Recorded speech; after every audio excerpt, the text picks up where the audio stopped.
As one of the finest new golf ventures in the Midwest, the Sagamore Club is a testament to the classic elements of a great golf course design, as well as a lasting legacy to golf in Indiana. Sagamore was built in 2002. It's a Jack Nicklaus signature course.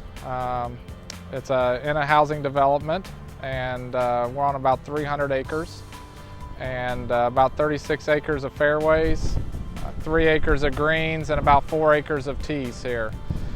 We have Seaside 2 on our fairways, A1, pure A1 on our greens, and also Seaside 2 on our tees.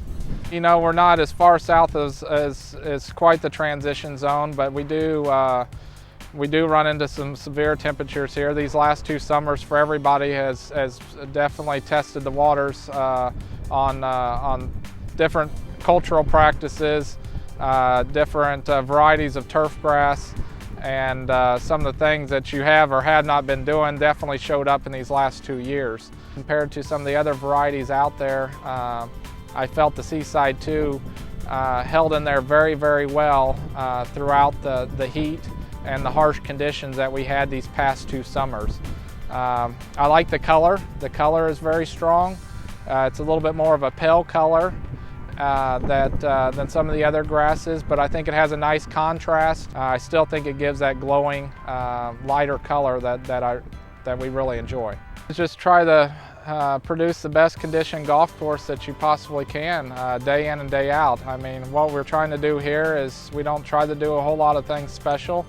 We're just trying to produce, with the championship layout, the championship conditions that go along with that. So, you know, naturally your greens are your #1 investment, and we put a lot of emphasis on our greens, how our greens perform. I've been really blessed with the A1. I came from a golf course that had pure pin cross, so the A1 was new to me.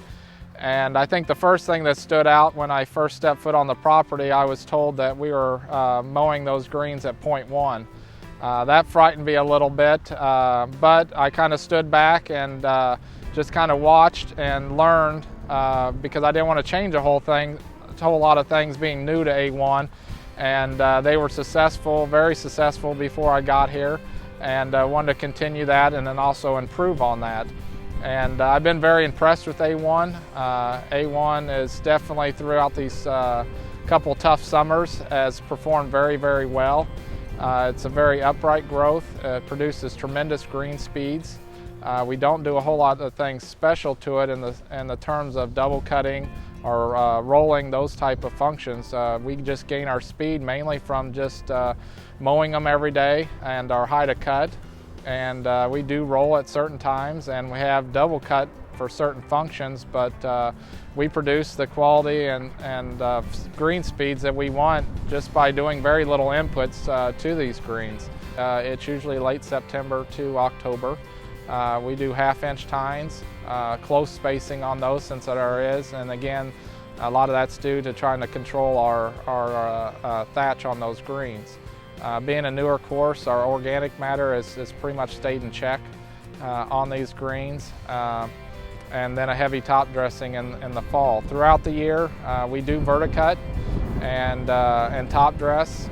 We found with A1 being so dense that we have to come in and verticut before we top dress, or we can't. At that height of cut, all we're doing is picking the sand back up again. So we have to produce those channels to get the sand worked down into the green. Water management, I have to say, we're almost 95% hand watering it all. We very rarely turn on the overhead sprinklers on these greens.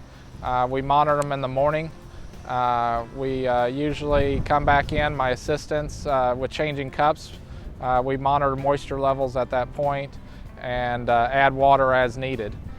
We have found with these A1, I can't say they don't require a whole lot of moisture, but they definitely tolerate less moisture than a lot of the grasses I've come in with in the past. I get a lot of feedback on the quality of our greens, the speed of our greens, the roll of the greens, and a lot of this is coming from your low handicap golfers. So Again, that's how I gauge really how things are performing out there, and that's kind of what we go. So yes, the membership is very much in tune. I don't think they quite understand the A1, the A4, those type of things, but I think they know whatever grass is on there that it's performing very well.